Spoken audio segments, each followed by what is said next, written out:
Hello and welcome everyone. This is a part 2 to a two-part series where I live with this iPhone 3GS for not 24 hours, a week. Exactly 1 week. I will have a timer that will be running on this iPhone 4 continuously, and I'll have that plugged in. I'll charge it every once in a while, just so it doesn't die, and we're going to be exactly counting 1 week. So this is going to be my main device. I could not use my Cricket Wireless SIM card, which is my primary SIM, so I had to settle for this Red Pocket one here, which is giving me 3G at the moment, but that's alright. It's still hanging on to 1 bar. I couldn't use Cricket, I couldn't use Ultra Mobile, which is based off of T-Mobile, but I could use Freedom Pop. Now, Freedom Pop is a carrier that runs off of the AT&T network, much like Cricket Wireless, but Freedom Pop is a little bit more dependent on their towers. And Red Pocket runs off of a little bit of a different network, but I don't know, those carriers are really weird. They just seem to want to work on anything at all. So, yeah, well, let's start the 1 week timer here, and let's see how this goes. I've been messing around with it all day, and it's at 30% now. When I got it, it was at 70 to 80%, I believe, so definitely not that bad in performance. It came with the iOS version that I wanted on it anyways. So if we go to General, About, you can see here, version 5.1.1 with the exact model that I wanted of it. So it's all going to work out perfectly. That was an epic fail. That fell out of my pinky finger, but yeah, so this is perfect. It's the balance of iMessages, features, and speed. Because iMessages and different types of features were released in iOS 5, and then the max that this can run is iOS 6. So, yeah. It's the perfect mix. But, yeah. Alright, let's get started with the 1 week. Okay, since we can't do a timer because the timer is limited to 24 hours, we're just going to do a stopwatch and kind of watch it at the end of the week so that we make sure we don't go over or less. So, I think the conversion would be, off the top of my head, it would be 162 hours. I don't know, I'll have to double check, but well, let's do it for 1 week. So start. So I'm basically just gonna kind of take this phone upstairs with me into my room and just kind of leave it on the table or whatever, and then I'll just kind of have it in random places. I don't really need to watch it until I know it's about to turn to the end of the week. So without further ado, let's start living with this 3GS. I will have to do a little bit of plan changing with this. I'll have to get it a little bit of a bigger plan because it's on 10 minutes of cellular voice, 10 text messages, basically green bubble text messages, and 25 megabytes of data, so I'm going to need just a tad bit more than that. I'm going to try to limit it, and it's kind of easier with having a 3GS to limit your data usage, but I at least want to have like 200 to 300 minutes, since the only allocation for me to use other phones is very, very basic things like FaceTime and, that kind of stuff. But that's different. That's because this does not have the ability to, do that type of thing. Basically, the rules are the only other phones are allowed for, if there's a 2FA code that I need for Bitcoin mining, or for FaceTime. That's pretty much it. I can't answer a message on it or anything. It all has to be done through here. So we kind of already started it, but yeah, I'm going to go ahead and do that plan change, and I'll do daily updates, and then if something happens during the day or whatever, kind of come on here, record a clip, and edit it in. So let's start now. Okay, everyone, not sure why Flash is on, but it's the next day right after I just set up the phone. I really haven't done much with it yet, but I am leaving my house soon, and I'm only going to take this device, nothing else. So just this and my AirPods I'll be rocking with. So in order to go, I did up my balances here. So from the stock 10 balances, I did a top up $2 each for 100 each. So I did a top up of 100 minutes on voice and 100 messages, and then high-speed data 19 megabytes. I figured I just showed my card info. Okay, but with 19 megabytes, I just figured that it's only going to be used for messaging anyways, so I'll be fine. But yep, I'll basically make another clip whenever I come back, letting everyone know how the experience was with a car ride with it, and I'm going to keep track of how much cellular I end up getting, and if I drop out everywhere or if I get cellular everywhere, and we'll see what happens. Okay, so it is now May 18th, 10:29 p.m., so this would be the night that I recorded my last clip. So far, we're doing pretty good on the 3GS here. Ever since I did the top-up, I've definitely used it a little bit, and I've definitely sent a few messages, along with used some data up. That was the wrong thing, but, yeah. If we go to usage, and we go down to cellular usage, my bad, sorry, we can see received 8.2 megabytes, sent 4.7 megabytes. So we're probably almost done with this data plan. Like, I'm probably almost out. If I check my account here, let's see. You guys can see here, sometimes it does mess up a little bit. Oh, no, there it is. Okay, so messaging balance 76, voice balance 94, high-speed data 8 megabytes. So I'm on 8 megabytes left. I do have another SIM card, but that has a different number and not as much voice or messaging or whatever, so I'm not really worried about that. Service coverage has not been bad at all. It's just the way the house that I live in, for some reason, it doesn't really block cellular signal, but it I don't know, it's kind of weird. Like, you'll get kind of low cellular signal. With Cricket Wireless on my iPhone 12 in the house, I'll get either 2 bars of 5G, 1 bar of 5G, or 2 bars of LTE usually. But this just doesn't really want to hang on. And when I'm in this specific area, it goes to searching sometimes, but it just doesn't really want to hang on. Now, when I was in the car, I did manage to save that last bit of data because of my T-Mobile hotspot here. I'm going to put the link to this in the description. This is absolutely free device from T-Mobile with 100 gigabytes of data on it for absolutely free. It's called the T-Mobile Test Drive. I'm going to link that down in the description. But I did get the app Doodle Truck installed on here, and it does work. This is basically my childhood game.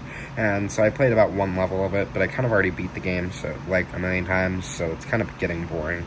Other else than that, not much else is new. I did try going to Safari to download a few apps, didn't really work. I listened to a little bit of music before my AirPods died, and yes, AirPod functionality does work on this since there is Bluetooth on it.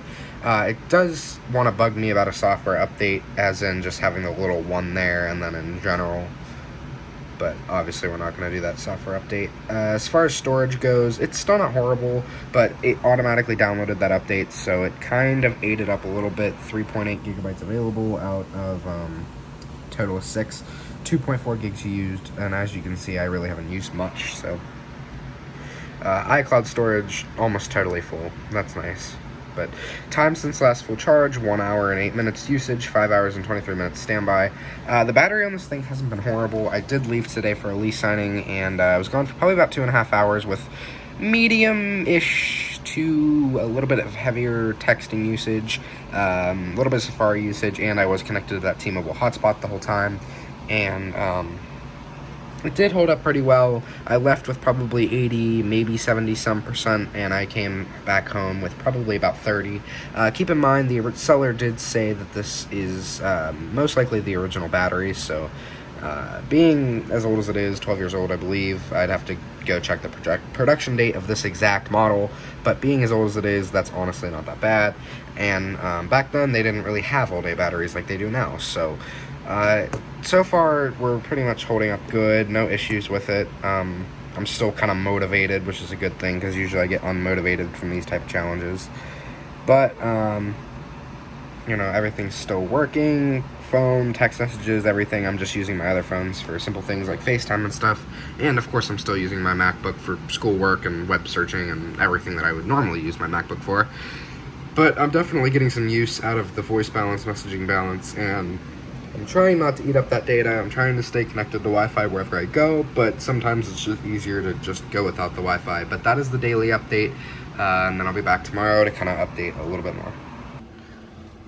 Hello everyone, so it's been over a week now. It's been actually about a week and a day, but I completely forgot to bring my timer over when I traveled to my other house, so we're pretty much just rocking with brain power. So I do know the challenge did end about 12 a.m. or so. It's now 9 a.m. so it did end a little while ago, and now it's kind of time for the final thoughts, the review, how it was living with this device.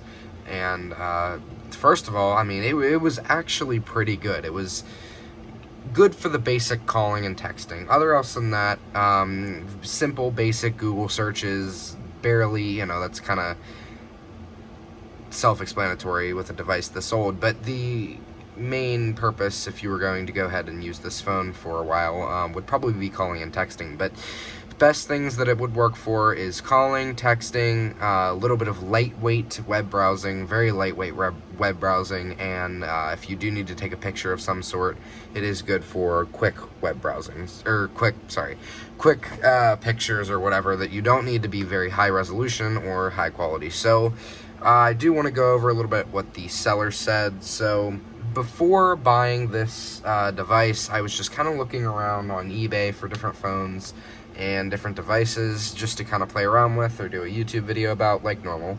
And I came across this iPhone 3GS, and it was a buy it now product. Now, it was $47 or something like that, and the shipping did cost me a little bit too. So I was kind of skeptical about it at first, and I kind of had to take a couple of days just to look over it and, you know, decide if I really wanted to do this, or if this was just kind of something that I wanted to do, but I didn't really like, I wasn't fully on it, you know. But the original price was $47 some dollars. I think it was $47.99. So I first had to check on the carrier, if it was locked, if it was unlocked, or what was the deal about that, because the seller did not have it in the description or the title.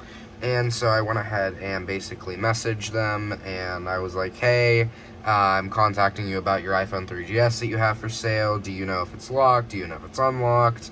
If not, you know, can you provide me the IMEI number so that I can go ahead and run a carrier check myself? And so they responded within a couple of hours, I believe, and they basically just said, thanks for your question, I'm away from the office at the moment, and they would get back to me whenever they returned. So the evening goes by, and I get another reply that says, I'm unable to connect the phone to my local network in the menu to set up. Not sure why it's not seeing it. I'm unable to answer your question. Now, this is usually a red flag, but based off of how old the device is, this kind of makes sense. Now, as you see, I, of course, did get it activated on Red Pocket, which is a part of Freedom Pop, and it is working fine on a 3G cellular network.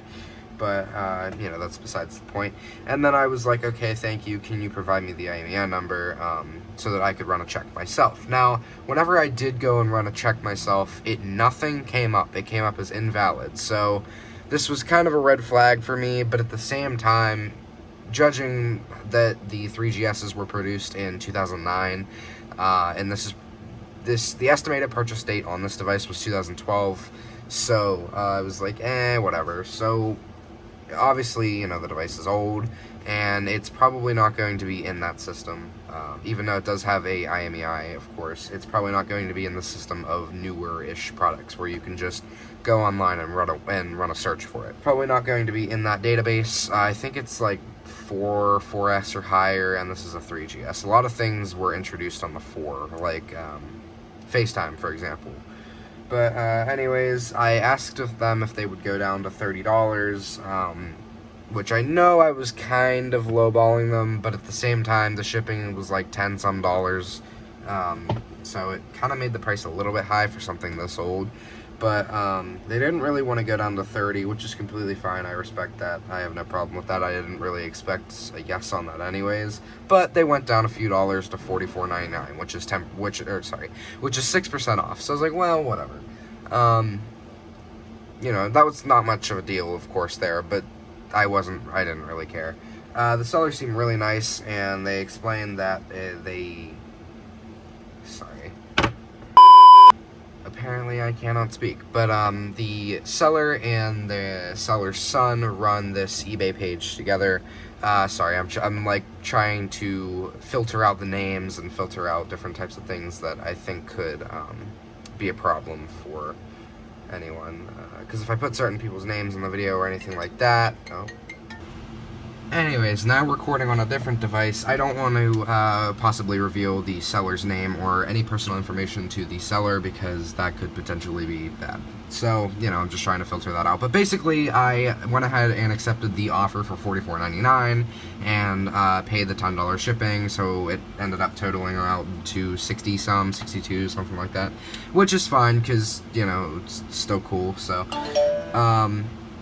yeah, that's how messages pop up on iOS 5. But anyways, the actual review of using the device was actually pretty amazing. I was definitely reunited with some old features that I had on my iPod Touch back in 2012, and that's one of the things I was really excited about. And one of the lovely features about old iOS versions is, I don't know why I love this so much, but if you go in an app, you can see the Wi-Fi and service bars will change to blue. I don't know why I'm in love with that, or the green shade on the battery, but I just love it. And especially when you're texting, that's when it kind of pops out the most.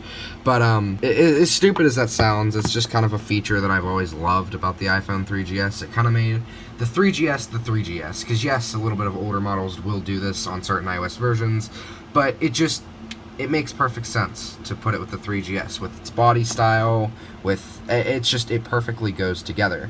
Now, the only thing that I couldn't get to work in my time of using it was picture messaging over MMS through the 3G cellular network.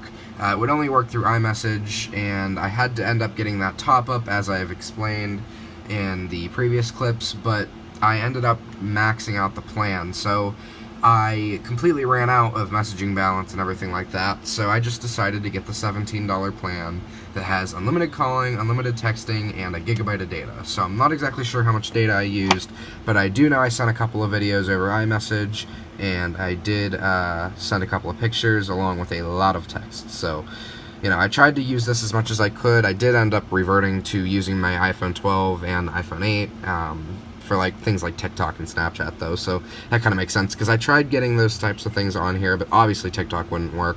That wasn't even a thing back in this type of modern, whatever you want to call it, and Snapchat was released in 2011, so most likely it wasn't going to run anyways. It won't run on an iPhone 4, it's definitely not going to run on a 3GS, but if I go to my usage, we can view my cellular usage. I did use a good bit of storage, but again, that's really from the iOS 6 update that just wanted to download automatically. Oh yeah, my full iCloud storage. But battery is amazing, but first let's look at the cellular usage. Oh wow, that I'm so disappointed.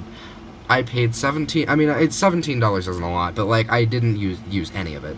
Okay, so I did actually end up using the call time for about 3 hours and 39 minutes, so I tried using it as much as I could, but, you know, really over that 3G cellular network, I was pretty much just using FaceTime most of the time. But, let's get into battery life now. Battery life was absolutely amazing, lasting days on end, so I would pretty much plug it in every night or so, but, it usually will last 1 or 2 days, according to my usage of it, before I actually have to charge it again, and it has a pretty good standby time, but with these older devices, with these lower-end processors, you would kind of expect that in general from one of these devices. So that finalizes my review for the iPhone 3GS. Living it with it in 2021, is it possible? Yes, very much so, as long as you only need basic features like calling, texting, lightweight web browsing, and basic camera features. But that is all I would really recommend this device for. I mean, I would of course never recommend actually going ahead and using this device, but if it was your only option, or you're just like me and you want to test out these old devices, then why not?